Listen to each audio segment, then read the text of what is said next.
En lo que Carlos comparte pantalla, pues bienvenidos a todos. Como saben, como parte de Zona 3 Labs estamos teniendo estas charlas semanales y el día de hoy, esta semana arrancamos con una charla donde vamos a hablar acerca de diseño y experiencia de usuario por parte de aquí nuestro invitado Carlos. Gracias, Carlos, por estar acá con nosotros, por acompañarnos y sobre todo por esta gran charla que vamos a escuchar de ti. Así que esta es tu casa, Zona 3. Muchísimas gracias y el espacio es tuyo. Vale, muchas gracias a todos por el espacio y por dedicar este breve momento para conversar sobre UX. Bien, comencemos entonces. Vamos a conversar durante los próximos 45, 50 minutos sobre UX, qué es y cómo hacerlo bien. Antes de eso, quiero dejar algo muy claro. UX se aplica a todo. Se aplica a canales de YouTube, se aplica a newsletters, se aplica a empaques, se aplica a escritura, se aplica a todo. Entonces, las bases que vamos a estar viendo aquí pueden ser perfectamente utilizables en cualquier cosa que ustedes quieran hacer.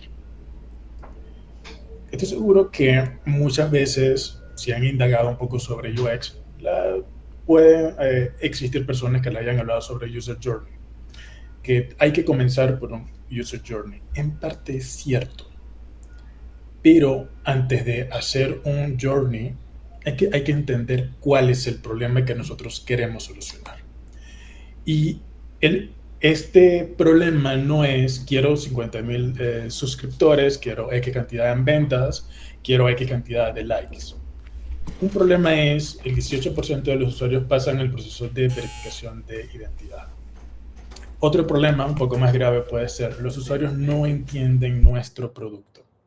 Y de aquí vamos a estar partiendo de ciertas hipótesis, pero hay que entender muy bien cuál es el problema que nosotros queremos solucionar para poder hacer toda la estrategia correctamente. Entonces, paso número uno, hay que entender cuál es el problema. Cuando nos metemos un poco más sobre el User Journey, hay dos formas de hacerlo a grandes rasgos. El primero es User Journeys como tal, que lo vamos a ver en breve, y el otro que sí puede ser un poco más técnico, cuando estamos trabajando con equipos frontends, backends, de data, arquitectura, incluso customer support, sí se implementa un poco más Service Blueprint. Un journey se ve a grandes rasgos o debería verse mucho más en algo como esto.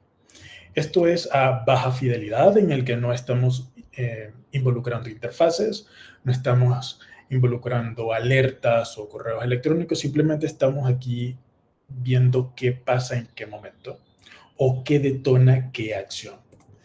El secreto de esto es tener una atención bastante elevada por los detalles. No es solamente colocar un post-it por ponerlo, simplemente es colocarle un poco más de acciones. Por ejemplo, en este caso, si vemos esta parte, donde dice plantillas individuales, es cuáles son las secciones que se van a estar trabajando o detonando a partir de esta acción, ¿no? Entonces, por ejemplo, tenemos abrir, tenemos una sección múltiples, renombrar, eliminar y demás, pero hay una acción principal que es crear una nueva plantilla. Y en el caso de información complementaria, como en el que tenemos a la derecha, que es ingresar motivo de enmienda, aquí hay ciertos motivos, ¿no?, que se pueden dar para este feature, pero la acción principal es enviar solicitud de enmienda. Hay ciertos user journeys que pueden ser tan complicados como nosotros queramos. Este journey que estamos viendo en este momento es cuando ya tenemos análisis de data, tenemos análisis de comportamientos de usuarios, que no es el día a día de lo que vamos a ver en un caso cotidiano, pero sí nos ayuda a hacer un análisis mucho más completo sobre el problema que busquemos nosotros solucionar. Ahora bien, ¿de qué va un Service Blueprint? Esto fue para un proyecto que hice ya hace algunos años, en el que nosotros fuimos tan detallados como pudimos hacerlo en ese momento, ¿no? Entonces, la primera variable que estamos viendo acá es el tiempo, y estos tiempos van de acuerdo al detonante que hizo que nuestro usuario utilizara nuestro producto. Entonces, por ejemplo, aquí dice, no sé si lo pueden ver, aquí dice 17:30 minutos, y son 17:30 minutos desde que comenzó a utilizar nuestro servicio. Vale.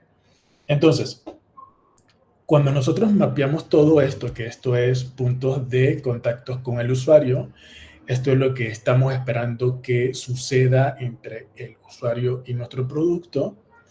Esto que estamos viendo en fucsia sería lo que estamos detonando desde frontend. Esto que está por acá ya es backend y arquitectura. Y teníamos cierto problema de que cuando estábamos entre los 2 y los 7 minutos, había ciertos problemas con aceptar pagos, que eso detonaba o no en que un pedido se preparara. Contexto, esto es el año 2019. Estábamos trabajando sobre una pantalla táctil en el que las personas iban a estar solicitando comida allí, como cuando vas ahorita para un McDonald's, y era súper nuevo. Esto era para un producto en Canadá. Y aquí nosotros pudimos mapear qué estaba pasando y en qué momento, y por qué eso era el punto más crítico de todo nuestro journey. Aquí habían 3 equipos involucrados. Una vez que tengamos esta parte mucho más aterrizada de qué es lo que está haciendo el usuario, qué es lo que queremos nosotros también darle valor a la persona, entramos en lo que es wireframes. Y aquí hay que ser muy detallistas, porque tenemos 3 niveles de calidad, ¿no? Están baja calidad, media calidad y alta calidad.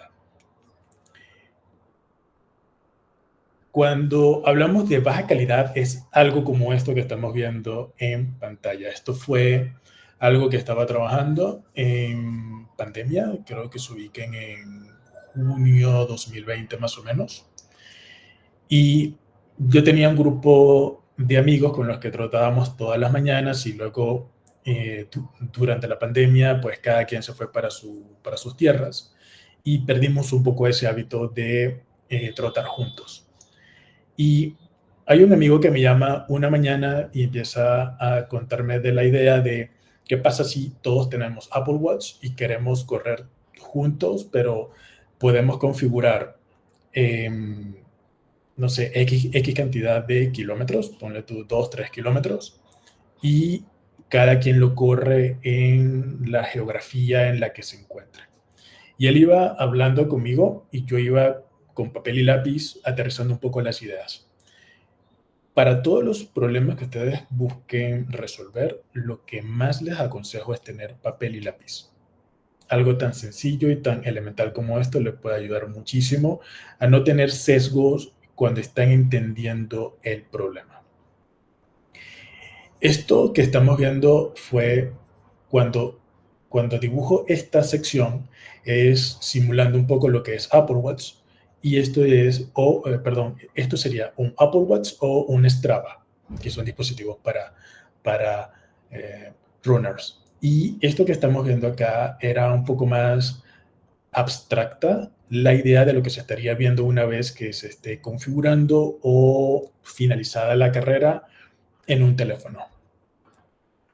Luego de esto pasó un martes, y ya al jueves de la semana siguiente ya estábamos probando cosas con wireframes de media fidelidad.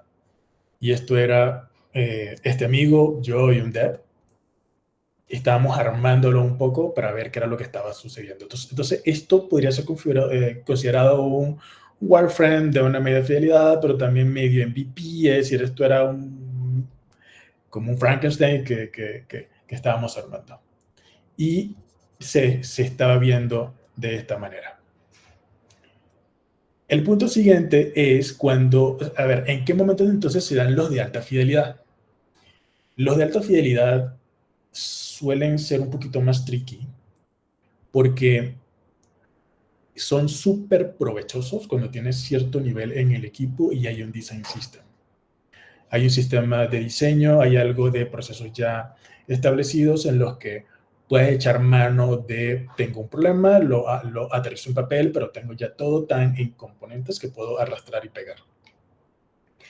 Y eso fue lo que nos pasó con Jaidu, ¿no? En el que ya teníamos un design system propio súper bien elaborado, que estábamos avanzando muy rápido. Ahora, el resultado, indistintamente de si es media fidelidad, si es baja fidelidad, el resultado siempre es llegar a algo como esto. Cuando nosotros avanzamos de un nivel a otro es porque tenemos un mayor grado de certidumbre del problema que estamos solucionando. Si todavía no estamos del todo seguros, es válido quedarse aquí un rato. Y un rato es un par de días, no es un par de meses. Y cuando lleguemos aquí, podemos decidir salir a producción, salir a release, salir a un A/B testing, que lo vamos a estar viendo en unos minutos, o simplemente hacer un par de pruebas adicionales para seguir reduciendo incertidumbre. Y aquí viene la siguiente etapa y es cómo validamos nuestras ideas, es decir, cómo validamos que en efecto lo que hemos estado trasnochándonos, entendiendo el problema, haciendo wireframes, estemos realmente solucionando algo o que vamos por el camino correcto. Validar nuestras ideas, sin importar qué tan complejo sea, se divide en dos, cualitativas y cuantitativas, a grandes rasgos. Ya ahorita vamos a profundizar un poco más. En cuanto a las cualitativas, validamos la parte humana que los datos duros no pueden expresar. Por ejemplo, tenemos un problema con ese 18% en el registro y una de las hipótesis es que no estamos dando la confianza suficiente. Y esta confianza puede ser por cosas de marca, puede ser porque no se ve adecuadamente para nuestro target, puede ser incluso que nuestro target nunca haya escuchado sobre nosotros. Eso se hace sobre investigación cualitativa. Cuando hablamos de cuantitativas, necesitaremos validar con datos duros nuestras hipótesis. Y esto va desde estadísticas que podamos extraer del Instituto Nacional de Estadística del país en el cual nosotros estamos haciendo nuestro producto, como datos internos para validar qué puede estar sucediendo. Por ejemplo, si nosotros tenemos ese mismo proceso de registro y de este paso a paso que están haciendo nuestros usuarios, vemos cómo hay un pico en la caída de una interfaz a la otra, ya allí podemos focalizar un poco más las validaciones, ¿no? Ahora, cualitativo, cuantitativo se divide en estos cuatro cuadrantes: observacional, testing, conversacional y encuestas. Cuando nos adentramos un poco sobre los observacionales, están los mapas de calor y las investigaciones antropológicas. Los mapas de calor es algo súper útil, porque incluso cuando estás haciendo una landing para explicar algo y te das cuenta de que por medio de los mapas de calor, más del 50% de la pantalla, los usuarios no están llegando, ya eso te dice muchísimo de lo que tienes que iterar o te da ciertos indicios de por qué no están haciendo mucho scroll. Y las investigaciones antropológicas no son tan comunes, pero es básicamente pasar unas horas o un par de días o un par de meses conviviendo con el usuario target al cual tú estás creando producto. Entonces, podría ser que, aunque tú eres de Ciudad de México, tu target te están utilizando en ciertas zonas de las periferias de la ciudad y tienes que ir para entender por qué estas personas utilizarían o no utilizarían tu producto, pero no es tanto hacerle preguntas de por qué sí, por qué no, es simplemente entender su contexto. Cuando hablamos de testing, tenemos las pruebas de usabilidad, los A/B testing y los beta testing. Cuando hablamos de las pruebas de usabilidad, que esto lo podemos profundizar un poco más adelante, puedes hacer pruebas masivas con base a un prototipo, netamente en Figma, Sketch o en donde ustedes lo quieran plantear. Incluso hace unos minutos cuando les hablaba de esta app para corredores, que era para Apple Watch y demás, en su momento hicimos algo con un servicio que se llama Marvel App o InVision. Allí con esas mismas imágenes preparé algo, prototipándolo. Bueno, ¿qué pasa si yo doy tap aquí? Bueno, quiero que abra esto y demás en cinco cuadritos que yo había diseñado, y lo compartí con varios amigos y me dieron feedback muy, muy, muy rápido. Ahora, esto se puede hacer con mucha mayor calidad con servicios como Maze, por ejemplo, se escribe M-A-Z-E, en el que ya puedes mandarlo a 50 personas, 100 personas, y ya eso te va a ir dando ciertas métricas, incluso mapas de calor, para que podamos ir tomando mejores decisiones. A/B testing tengo dos diseños, preferiblemente tengo mi diseño actual y tengo un nuevo diseño. Y podría yo considerar que esto es de alto riesgo si yo lo libero para todos los usuarios. ¿Por qué? Porque podría causar cierta fricción o cierto rechazo por ser algo muy nuevo o muy distinto. Entonces, lo que hacemos allí es tener una sección de control, que es lo actual, dividimos el tráfico y el nuevo, 50% del tráfico o una sección del tráfico va a esta parte nueva que hemos diseñado para evaluar si es positivo o es negativo. Y si es positivo, pues ya posteriormente podemos llevar todo el tráfico a la nueva versión. Y el beta testing, aquí quiero que lo miren, que esto se puede complejizar un poco más. Es decir, nosotros podríamos tener un pequeño segmento de usuarios como en el A/B testing y probar las cosas con estas nuevas personas, o tener cierto grupo exclusivo, entre comillas, de usuarios de nuestro producto que van a ser los primeros en probar nuestras soluciones. Y eso es súper, súper interesante porque te dan feedback muy duro y muy rápido por la confianza que ya has construido con ellos. La siguiente fase es conversacional, que va de entrevistas, focus group y card sorting, que son sesiones de co-creación. En las entrevistas, preferiblemente vamos sin un prototipo, vamos sin nada, simplemente queremos profundizar sobre ideas de hipótesis que podamos tener sobre los problemas que ya hemos identificado previamente. Focus group es meter a 5, 6, 10 personas en una sala. 10 es mucho, para mí máximo 7, en el que se va a estar debatiendo o conversando sobre un tema muy puntual. Personalmente no me gusta aplicarlo mucho porque tienes que hacer una selección de las personalidades bastante delicado para que no tengas a alguien dominando necesariamente toda la conversación, porque si no va a ser una conversación con mucho sesgo. Y card sortings, que son sesiones de co-creación con tus usuarios, es muy bonito porque incluso te pueden ayudar a ponerle nombre a ciertos features o a ciertos productos que tú pensabas que eran súper cool. Te das cuenta de que no están teniendo una aceptación esperada y los mismos usuarios te dicen cómo llamarlo correctamente. Y para la parte de las encuestas, que la gente lo puede subestimar, tenemos 3. El primero es el map making, el validation service y el net promoter score, que son los más importantes. El primero se da cuando te hace falta información de los usuarios.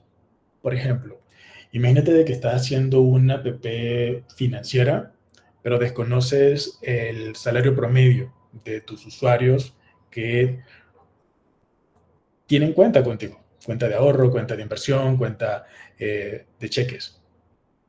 Entonces, ese es el Map Making Service. Y el siguiente es el Validation Service. Se puede dar en caso en el que tienes un problema sobre pricing, por ejemplo, quieres hacer ciertas correcciones o pensar cuál va a ser la primera versión de tu pricing, y tú puedes hacer ciertas encuestas para que tu segmento o que tu target principal te dé feedback muy rápido de, oye, esto estaría elevado para su presupuesto, estaría por debajo, o sería algo justo para ambas partes. O incluso evaluar cuál es la percepción que ellos están teniendo sobre ese pricing que tú quieres proponer.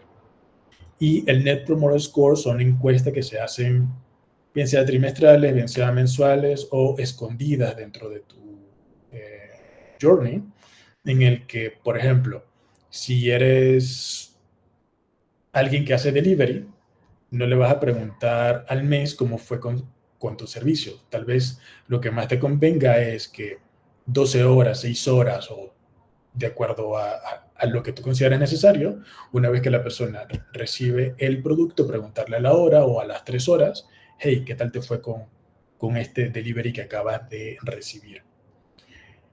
¿Hasta aquí tienen alguna duda? ¿Hasta aquí o sienten que voy bien o voy muy rápido?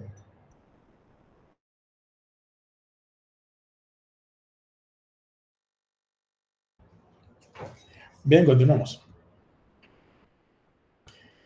Independientemente de lo que nosotros decidamos acá, puede ser una entrevista, puede ser un focus group, puede ser una prueba de usabilidad, aplica un poco lo que le voy a estar comentando acá. Y es, primero vamos a definir sí el problema, pero ya luego las hipótesis de por qué se está dando ese problema. Y con base a esas hipótesis vamos a crear cierta estructura de un guión, de preguntas que vamos a estar planteándole a nuestros usuarios. Estas preguntas no son un interrogatorio. Tiene que darse de una forma muy fluida, tiene que darse de una forma muy amena para que las personas se abran con nosotros y nos comenten la verdad sobre estas respuestas. El siguiente paso es analizar esta data que estamos comenzando a recibir, bien sea cualitativa o cuantitativa, porque vamos a tener, por ejemplo, si lo hace con 5 usuarios, de pronto la tienes un poco más sencilla, pero menos sobre 50 usuarios. Esto hay que luego aterrizarlo en un breve reporte, que podría ser mira, fueron 10 usuarios y 7 estaban diciendo que el color verde en tal paso del journey transmite X sentimiento cuando nosotros queríamos transmitir Z. No es necesario un reporte súper complejo, pero sí un documento que puede ser un Word en el que nosotros dejamos por escrito qué es lo que vimos dentro de las entrevistas y del análisis. En este mismo documento vamos a tener algunas conclusiones sobre estos insights que vamos a estar planteando, y ya luego vienen las secciones. Las secciones pueden ser darnos cuenta que nuestra hipótesis estaba 100% mal y hace falta iterar otra vez. Las secciones podría ser estamos parcialmente de acuerdo, hay cosas que sí pueden avanzar y hay cosas que no. O puede ser de que lo hicimos todo súper bien, que no hace falta hacer iteraciones ni nada. En mi experiencia, nunca me ha sucedido de que hago algo y queda exageradamente bien a la primera. Lo más de precisión que he logrado es 75-80%. Siempre hay algo que descubrimos durante todo el proceso de las entrevistas. Personalmente, ¿qué es lo que más utilizo? Primero, los mapas de calor. Siempre los estoy revisando. ¿Y por qué los reviso? Porque los mapas de calor generalmente van asociados con grabaciones de lo que están haciendo los usuarios. Estas grabaciones no quiero que lo vean como un problema a la intimidad o a la privacidad de los usuarios, porque todo lo que tenga que ver con contraseñas, emails, totales, números, todo eso se se le pone un blur por defecto. Entonces, ninguna de esa información nosotros podemos verla durante una grabación. Y eso nos hace también ver de una forma cualitativa si los usuarios están entendiendo un poco, ¿no?, lo que estamos haciendo, aparte del mapa de calor. Las entrevistas uno a uno con los usuarios son de aproximadamente 45 minutos. De nuevo, hay que tener una estandarización de las preguntas que vamos a estar haciendo, grabarlas, y de nuevo, no es un interrogatorio, tiene que ser una conversación lo más fluida que podamos tenerla.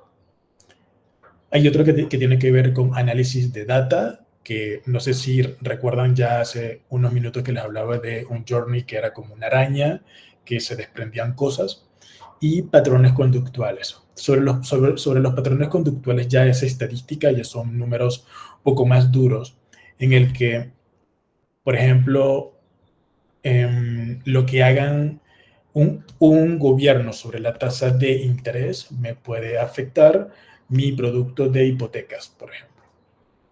Entonces, si estoy haciendo algo sobre hipotecas, pues tengo que estar pendiente sobre este tipo de reportes o de noticias. Encuestas es algo que utilizo mucho, y son las encuestas, ya les digo cuál, las validation surveys. Es simplemente ver si esta parte de pricing, por ejemplo, que les comentaba, cuál podría ser la aceptación.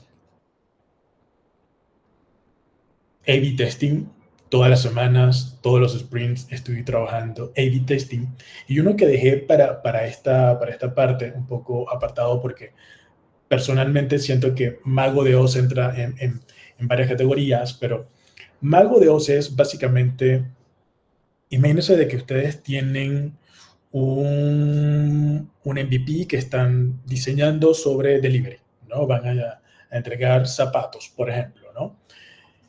Y están en una sesión con un usuario, que por cierto, no se vayan a meter 5 personas a hablar con un usuario, máximo que en esa conversión sean 3.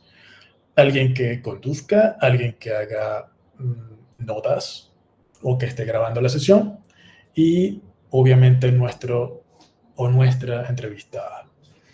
Supongamos que nosotros tenemos un listado de zapatos, tenemos la parte del carrito, incluyendo la parte del checkout, donde simulamos que la persona ingresa cierta información para pagar y posteriormente recibir su producto.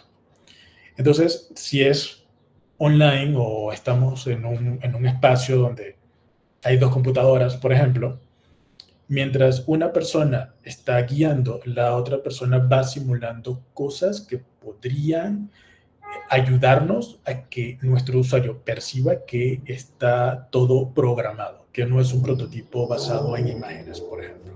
Entonces, uno de los más comunes es que, dependiendo del tipo de prototipado que nosotros estemos haciendo, todo esté brandeado con el nombre de la persona o con el email que simuló ingresar en el registro o en el inicio de sesión.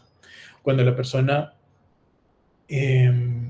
terminó con el proceso de la compra, nuestro compañero o nuestra compañera le ha capturado su correo electrónico, que ya lo sabemos de antemano, y simula que le ha enviado un email ya maquetado, ya programado, con la información de los zapatos que nuestro usuario ha seleccionado. Entonces, en un prototipo de imágenes, nuestro usuario le da clic a procesar el pago e inmediatamente recibe un email, ¿no? Entonces, allí, con esa experiencia lo más simulada a lo que podría ser producción, nosotros podemos sacar insights mucho más realistas. Hasta este momento, ¿tienen alguna inquietud? No, bueno, continúo.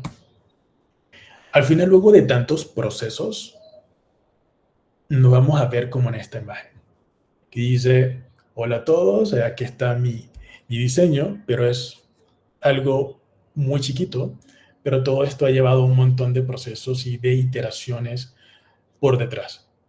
La idea es que podría sonar que es muy trabajoso, no lo es, porque es tan iterativo, es tan todos los días lo estás haciendo, que todo comienza siendo un pececito muy pequeño, pero sprint por sprint, esto va creciendo, ¿no? Y luego tenemos productos súper, súper completos y complejos.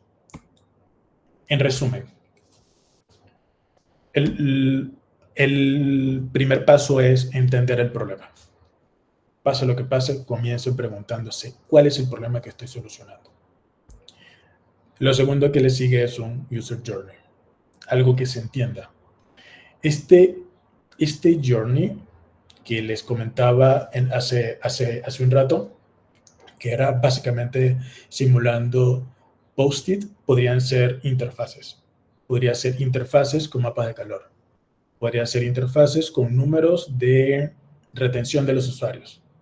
Si estamos viendo un registro, valdría la pena ver, ok, aquí entró un 100% y 3 interfaces más a la derecha solamente llevamos un 85%. Ok, ¿qué fue lo que sucedió entre esta interfaz A y la interfaz B? Y allí ya puedes tener ciertos problemas de se nos están cayendo por A, B motivo. Luego vamos a los wireframes, que es básicamente hacer UX de verdad. Fíjense que en este momento no les he hablado de UI, no les he hablado de colores como tal, de una interfaz colorida, no les he hablado de nada sobre eso. Es decir, esto es usabilidad, user experience. Luego vamos con las pruebas de usabilidad, que internamente en el ámbito profesional se habla de UX testing. Evaluamos los resultados y luego vemos si entregamos a el siguiente equipo que lo tome, o iteramos o avanzamos con este proceso, que podría ser ya pasar a una parte de UI, de animaciones, de micro interacciones. Podría ser también pasarlo al equipo de ingenieros y, de nuevo, repetir todo el ciclo. Lecturas que les recomiendo para esta etapa. Primero, The Mom Test. The Mom Test en inglés y el Mom Test en español. Esto es un libro súper pequeñito, o sea, literal es algo así. Si alguien se ha leído El Principito, es lo mismo. Es corto y cada vez que lo leas vas a tener una interpretación distinta y hasta mucho más madura. Te va a ayudar a entender cómo hacer preguntas, cómo abordar a las personas y cómo saber si tu idea es buena o es terrible. Los siguientes libros son un poco más de psicología. Las trampas del deseo es un libro que se deriva de alguna manera del libro que le sigue, que es Pensar rápido, pensar despacio, que son libros ya netamente sobre psicología. Las trampas del deseo van a ver cosas como productos ancla, ¿no? De por qué tienes 3 productos y todo está pensado para que siempre compres el del medio, cosas sobre precios y cómo reacciona el cerebro humano bajo ciertos escenarios. Incluso, si ustedes leen ese libro, van a entender por qué Casa de Toño aplica ese sistema para recabar las órdenes. Pensar rápido, pensar despacio es ya para valientes. Es un libro bastante denso, bastante largo. Son 40 años de estudios psicológicos plasmados en un libro. Y casi todos los libros modernos tienen que ver con este libro, Pensar rápido, pensar despacio. Y el Jobs to be Done, que aunque el libro está en inglés, no sé si existe en español, trata sobre las tareas que nosotros tenemos que concentrarnos para garantizarnos que le estamos solventando un problema al usuario. Lo que nosotros estamos haciendo con UX o como Product Designers o como UX o como UI o lo que fuese dentro de esta categoría de hacer productos digitales o hacer productos en términos generales tenemos que resolver un problema no como una vitamina, sino como una anestesia. O, si queremos ir mucho más allá, una cirugía y sacamos el problema que tenga el paciente. Entonces, es concentrarnos en realmente estamos solucionándole algo genuino de valor a nuestros usuarios. Ahora sí, estoy abierto a escuchar todas sus inquietudes. Buenas. Bueno, ya mencionaste lo del mom test, pero si nos puedes dar una pauta de cómo abordar o cómo hacer entrevistas de forma tal de que no se inyecten sesgos de parte de uno como emprendedor para justificar una respuesta, sino obtener respuestas genuinas de la gente. Ok, ¿tienes algún contexto en este momento que estás buscando soluciones para ver si me das contexto y ya allí te puedo responder? Mucho más preciso para lo que estás buscando. Bueno, a ver, por ejemplo, el tema de los NFTs que es tan polémico, ¿no? O sea, ya entra hay unos medios que pues, hablan que son estafas, pero ¿cómo uno podría saber quiénes están dispuestos a invertir en NFTs y cómo aprecian los NFTs, por ejemplo? Buena pregunta. ¿Ya tienes usuarios o estás netamente en la búsqueda de usuarios? No, estoy en la búsqueda de usuarios. Mira, a la persona que tendría al frente en una conversación muy casual, ubicaría el momento ideal para preguntarle si sabe lo que es Bitcoin o ha escuchado algo sobre eso. Arrancaría por un tema muy macro que no tenga que ver con preguntarle directamente, oye, ¿sabes lo que es un NFT o alguna vez has utilizado un NFT? No, yo iría a de sus experiencias en el pasado, si lo he escuchado, y hablarle a la persona hacia el pasado y sobre hacia algo general. Y dependiendo de lo que te vaya respondiendo, ve si es oportuno profundizar o ya pararle allí. Porque lo que tenemos que evitar es que no vean como locos también. No sé si traigas algún caso en específico de que ya hayas intentado conversar con una persona para poder darte feedback. No sé, ¿cuál fue tu última experiencia? Bueno, varias conversaciones, pero no te podría reconstruir el caso, la conversación como tal, ¿sí? Sí, porque ya, Por a ver, ejemplo, dime. hablando de los videojuegos en Asia, ¿no? Entonces terminamos hablando de que tiene microtransacciones, pero es que los juegos no son rentables y pronto terminamos en el tema de los NFTs. Pero, o sea, ahí podía notar, por ejemplo, el rechazo, pero depende de las personas, ¿no? De este lado del mundo, pues existe todavía cierto prejuicio, ¿no? El tema de los NFTs por las noticias, porque no hay buenos ejemplos, pero de todas formas es una tecnología pues que la están desarrollando en otros países, en otras industrias, y pues por ahora no hay lanzamientos famosos, pero tienen su nicho y su mercado, es lo que estoy tratando de determinar, ¿no? Pero, en fin, eso es Mira, cuestión de investigación. toma en cuenta que vas a tener que tener mucha paciencia. No sé si serviría encontrar alguna web de estadística de qué zonas del país o en qué países es más eh, proactivo el tema de los NFT y focalizar por allí los esfuerzos. Vale, gracias. Gracias, Francisco, Alberto y luego Adriana. ¿Qué tal, Carlos? ¿Cómo estás? Buenas tardes, gracias. Bien, anteriormente se decía que cuando le entregabas un flyer a un posible cliente tenías 3 o 2 segundos, ¿no? Para enamorarlo, para conquistarlo. Entonces, en el caso de una experiencia de usuario, eh, ¿cómo se te ocurre que hay métrica en este sentido? Por ejemplo, mira, en mi idea de negocio, la propuesta de valor es tokenizar vivienda, ¿no? Entonces se le ofrece a dos posibles usuarios. Por un lado tenemos inversionistas, ¿sí? Que quieren rentabilizar su capital, y por el otro, nuestro otro posible cliente es un demandante o un consumidor de vivienda, gente que está buscando su casa. Uh-huh.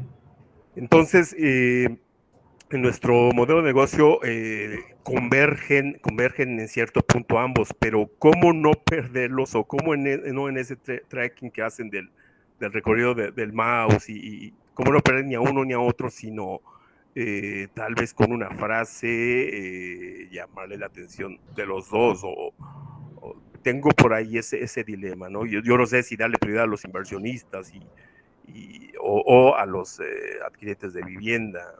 Esto con una experiencia visual, ¿no? En pocas palabras, una experiencia de usuario que haga que los atrapes y los interese. Me podría decir, mira cuánto puedes ganar, ¿no? Tan fácil como y que me someterlos a un gráfico. Ok, voy por partes. Primero, correcto. Si no tienes usuarios, no vas a tener inversionistas. Es un happy problem tener un montón de usuarios y no tener inversionistas. El problema es al revés. El siguiente pregunta es, ¿a dónde va la duda? ¿Va a la landing, a donde estás llevando todo, o es lo que quieres probar en social media? Exacto, a la landing. La landing es directamente un ejercicio de landing. Ok, llevar a la landing podrías tener 3 versiones fácilmente. Ahorita es muy fácil hacer cambios en una landing. Incluso tienes Wix para eso. Yo te recomiendo que incluyas un servicio llamado Hotjar. Lo estoy buscando por acá para meterlo. O sea, por ejemplo, este es uno. Okay. Él te va a dar mapas de calor, te va a dar grabaciones de los usuarios de qué están haciendo y cómo lo están haciendo. Si lo estás haciendo en WordPress, estoy seguro que puedes meterle Google Analytics y ciertos eventos ya predeterminados de ellos para saber cuántos entran, cuántos convierten, en qué momento se caen. Es decir, necesitan mucho más información estadística que incluso vaya a la ciudad. Okay. Entonces, ciudad y que te puedas ir a la región de la ciudad donde más estás sucediendo eso, porque si luego te das cuenta de que estás apuntando a una clase media alta, pero resulta que lo que tienes es una clase media baja, bueno, allí tienes cierto problema, porque no sé si ese es tu target, y allí podrías tener incluso problemas con la parte visual de que te está llegando ese target porque la clase a la que tú quieres llegar no se siente identificada con lo que tú estás haciendo. Okay.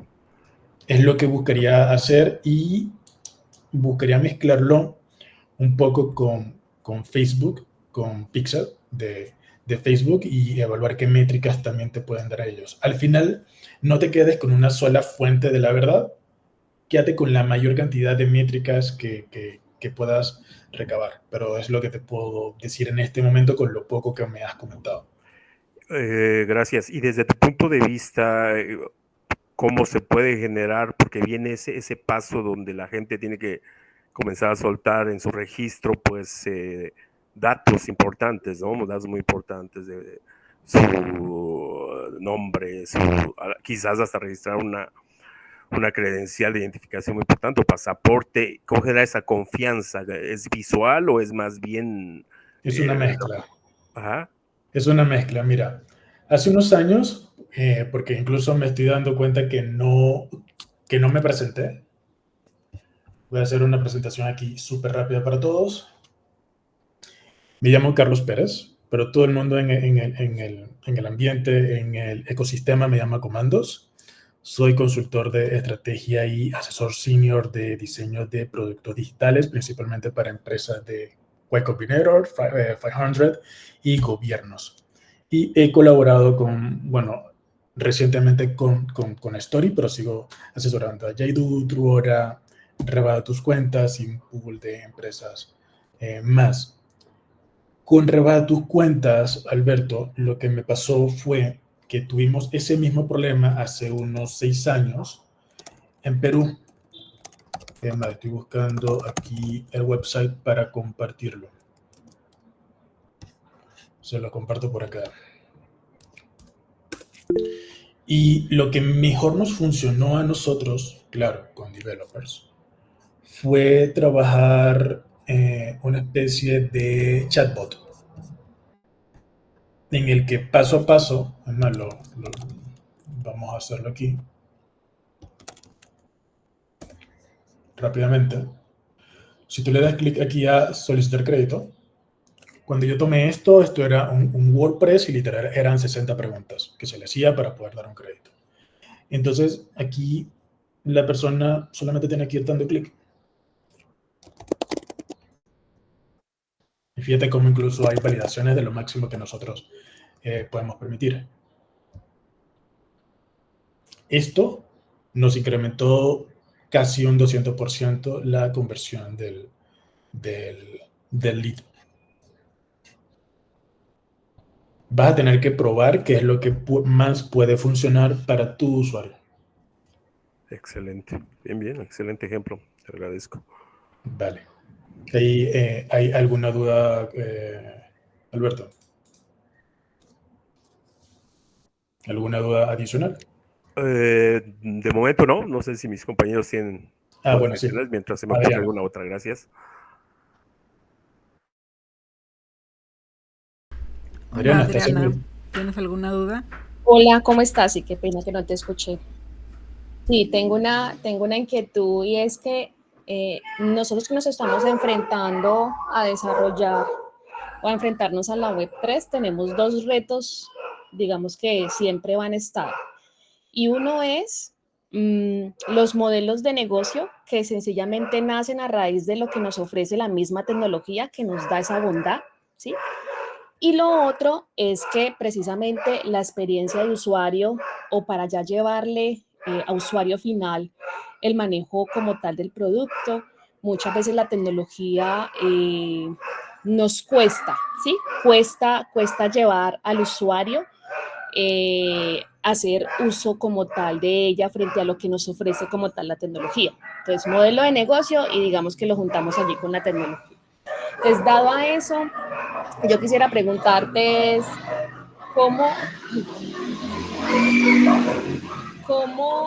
perdóname que por acá, pensé que se estaba interviniendo el ruido y no. ¿Cómo haces tú para intervenir o como para priorizar qué features lanzar primero para empezar a hacer esos tests, ¿sí? Colocándonos lógicamente en el esquema de Web3, no tanto Web2, sino Web3 como tal. Te toca hablar con muchos usuarios. Y yo te aconsejo que estés hablando con 10 usuarios a la semana. Mínimo. Ese entendimiento es netamente hablar con personas. Es entrevistas. Te recomiendo que te leas The Mom Test. Es súper corto. Para que puedas llegar a ese entendimiento. Porque si te pones a desarrollar algo asumiendo que la persona necesita eso, primero que es un riesgo muy alto, y sé todas las frases que dijo Steve Jobs sobre eso, pero es que tienes que descubrir cuál es el verdadero dolor de las personas. Por ejemplo, Jobs hizo el iPhone porque era un dolor durísimo para todo el mundo. Primero iba a salir el iPad y repriorizaron todo para que fuera el iPhone. Pero igual, tiene que estar hablando con los usuarios. Es lo que te puedo recomendar en este momento.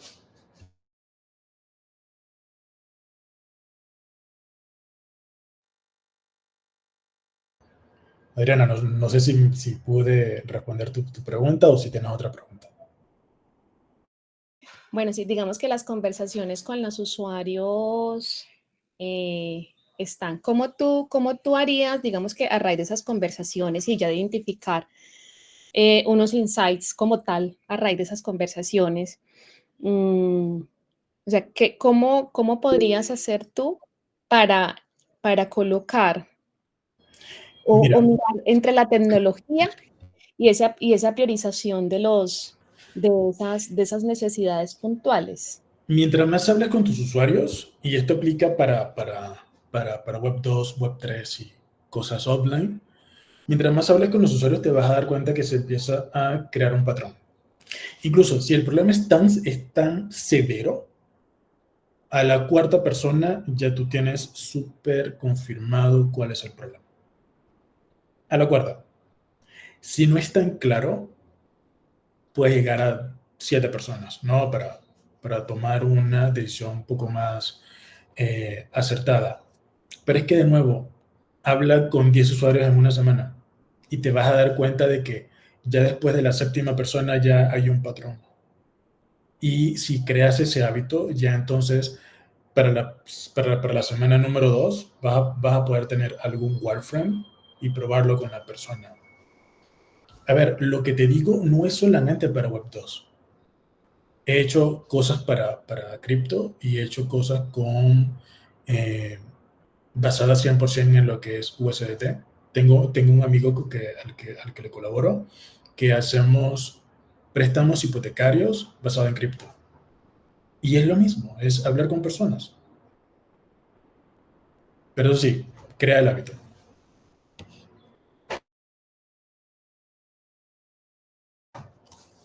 Bien, Francisco. Bueno, ya que mencionaste Steve Jobs, ¿cómo hizo Steve Jobs para saber de que la gente iba a preferir las pantallas táctiles a los dispositivos con botones, ¿no? Pensando que también en ese entonces existía los PDA, donde la pantalla táctil no era ¿cómo es esto? Reactiva, o sea, que era engorrosa para tocar las cosas. Y estaba de moda el BlackBerry y los Nokia con los botones, y los botones entre más versátiles, pues se vendía más, ¿no? En ese entonces. Pero, o sea, el iPhone fue algo muy revolucionario y hasta el presidente de Microsoft decía eso va a fracasar porque tenemos el Windows Phone y no sé qué, más botones, ¿sí?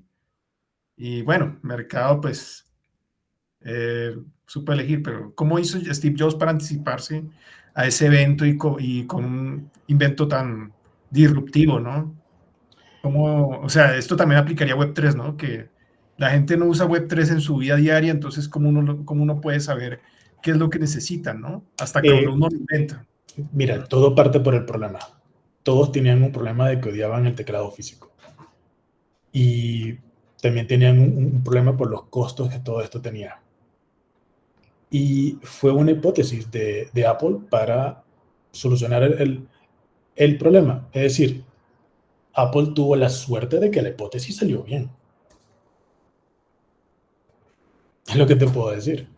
Todo se basa en hipótesis. Todo se basa en entender el problema, hablar con usuarios, tener ciertos prototipos. Y, a ver, 10 años después salió que Jobs tenía como 3 teléfonos que según lo que él quería mostrar en su pitch, metía la mano en los bolsillos y como un mago sacaba otro que sí estaba trabajando con lo que él iba a estar mostrando. Apple no tenía ni un teléfono fabricado como tal para la venta. Todo eso se trabaja con preórdenes. De nuevo, es identificar problema, hablar un montón con los usuarios, tener una hipótesis o varias hipótesis.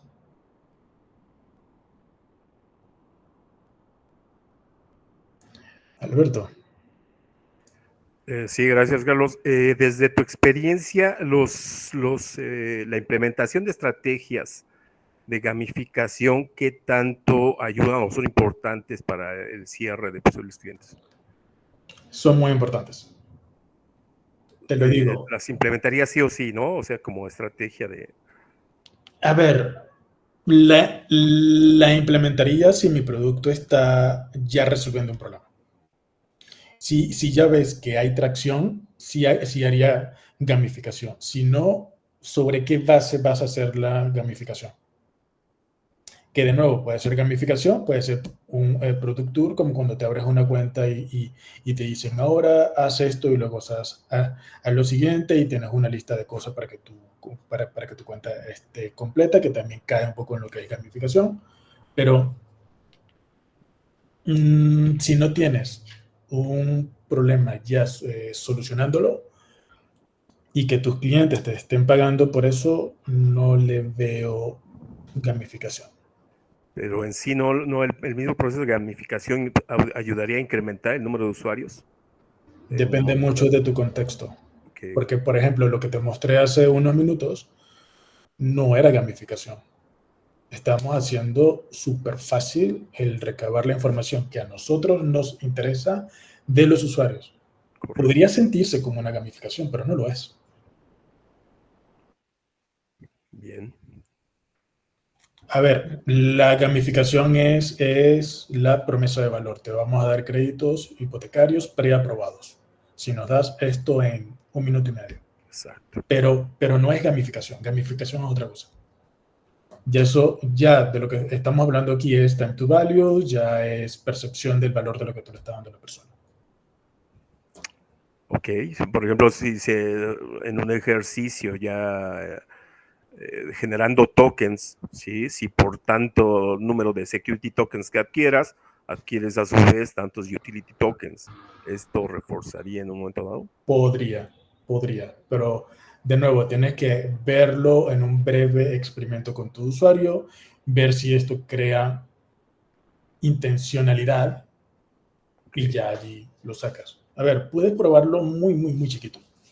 No es, gamificación y lo aplico para todo. No, también recuerda que tienes que priorizar los esfuerzos y descubrir cómo le vas a estar dando valor a los usuarios. Ya.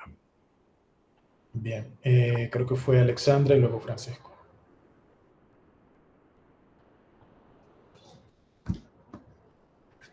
Alexandra.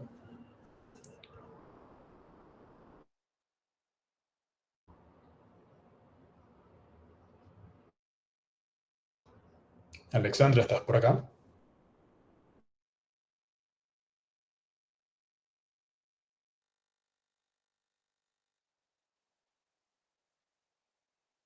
Hola, ¿qué tal? ¿Me escucha? Sí, ahora sí. Ay, muchas gracias. Gracias, Carlos, por todas estas recomendaciones. Bueno, puntualmente, yo sé que no tenemos mucho tiempo.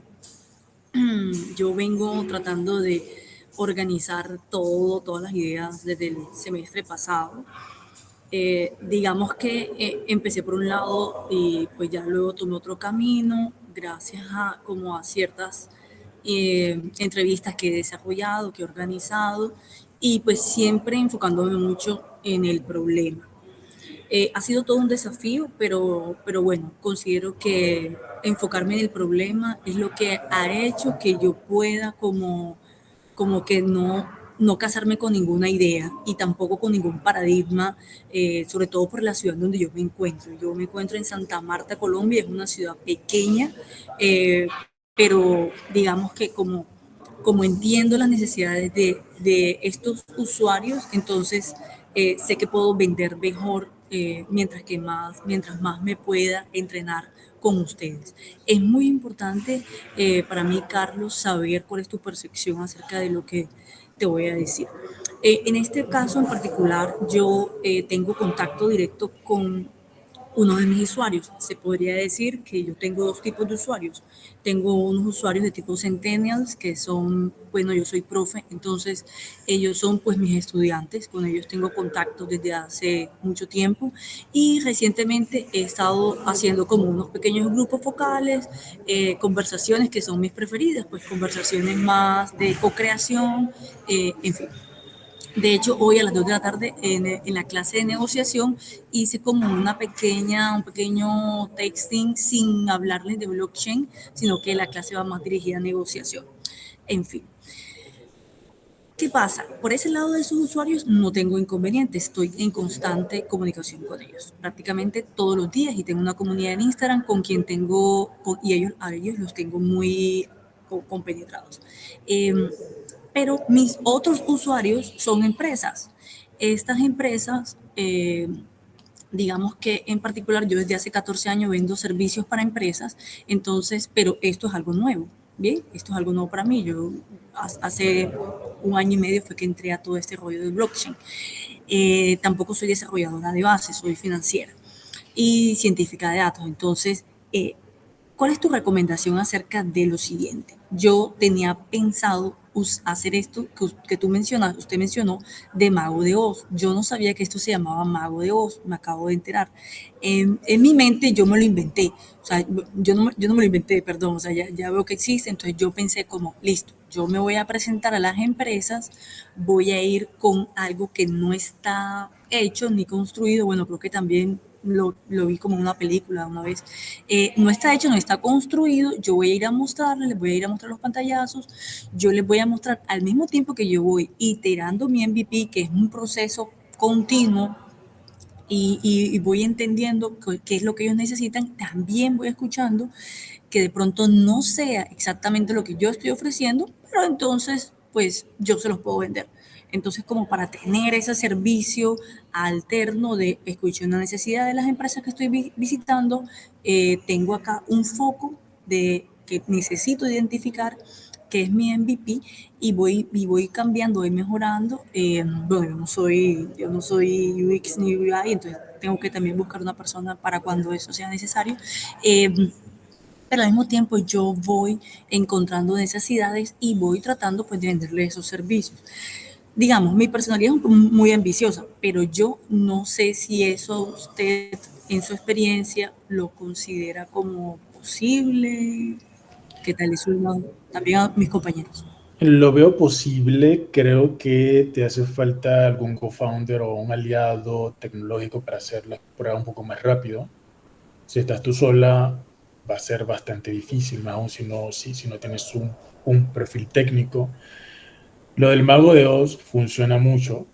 Ahora, creo que aquí debes de decidir un poco más a quién prestarle atención, porque puede ser tu potencial usuario, tu potencial cliente. Si son estas empresas, meterle foco, de decir, oye, tengo estas hipótesis, o si son las empresas, le voy a dedicar 2 semanas y no más de eso. Y si va resultando un poco más, de pronto el mes completo. Pero sí define en un comienzo a qué meterle las fichas, porque no vas a poder hacerlo todo a la vez. Entonces tienes que priorizar. Podrías tener en un comienzo 50-50, los centennials o las empresas, pero creo que ya ahorita ya tú deberías saber un poco de quién puede aportar un poco más de revenue y enfocarte un poco Eso. más allí. Ok, gracias por eso, Carlos. En definitiva, sí, son las empresas. Y pues cuando llegan las empresas, parte de, bueno, mi MVP va dirigido también como una respuesta. Yo estoy testeando mi MVP con mis estudiantes, pero entendiendo que dentro de la empresa actual hay una necesidad en donde de retención de talento a centennials. Entonces, digamos como que, ok, son las empresas, pero este MVP va dirigido a esos centennials que que están dentro de las empresas. Ahora bien, no cualquier tipo de empresas. Mi foco es empresas de sostenibilidad, empresas que están enfocadas en sostenibilidad, ya que se refiere a seguimiento de cadena de suministro. Eso por una parte. Entonces, bueno, todas las empresas. Yo estoy en Santa Marta, Colombia. A una hora tengo una ciudad muy grande que es Barranquilla, pero en la ciudad donde yo vivo está la universidad más grande y más universidad pública. Para eso, mira, para eso lo que te recomiendo a ti y a todo el grupo es piensa en global, no piensen en su ciudad. Es decir, si lo que ustedes están trabajando se puede aplicar a Bogotá y a Lima y a Buenos Aires, ubiquen emails y empiecen a mandarlos. Si necesitan probar, testear con mercados para Estados Unidos, con emails, es decir, que no pierden nada en lo que es contacto en frío, tienen GPT para que les ayude con las traducciones en el caso de que no dominen inglés.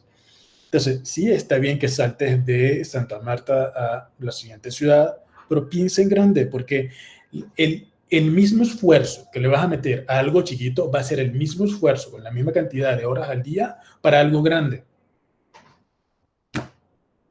Gracias por eso, querido Carlos, profesor Carlos. Totalmente, y bueno, para eso estoy aquí, que ustedes son más Latam. Lo que sucede es que, bueno, olvidé decirles algo, y es que yo soy un actor regional, entonces significa que tengo unas metas dentro de la comunidad en la que me encuentro para poder avanzar en la ciudad que tiene muchos problemas. Pero pues sí, hacia allá va. Entonces, gracias, Carlos, por ese dato, y voy a estar muy atenta a tus... Gracias a ustedes. Gracias. Que vayan mostrando en LinkedIn. Muchas gracias. Bueno, vamos así cerrando el espacio. Muchas gracias, Carlos, por el espacio y por enriquecer nuestra comunidad con tus ideas y perspectivas innovadoras. La verdad, tu presentación fue muy informativa y nos brindó una visión invaluable sobre cómo crear experiencias significativas a los usuarios. De verdad, muchas gracias por compartir tu expertise. Gracias a ustedes. Espero tengan una gran semana. Igualmente a todos. Chao. Gracias, buenas noches. Muchas gracias.